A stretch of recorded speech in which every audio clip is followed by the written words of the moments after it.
MLA దగ్గర నుంచి MLC దగ్గర నుంచి ఇలా పేపర్లు గుంజుకొని లాక్కొని మీ ఇష్టం వచ్చినట్టుగా చింపే కార్యక్రమం చేసే అధికారం ఎవరిచ్చారు? మధుసూదన్ రావు, గుర్తుపెట్టుకో, ఎల్లకాలం ఇలా మాదిరిగా ఉండదు. ప్రజాస్వామ్యంలో ఉన్నాం మనం. నీవి టోపీ మీద ఉన్న సింహాలకు అర్థం ఏమిటో తెలుసా?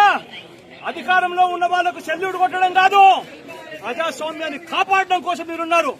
గుర్తుపెట్టుకోండి.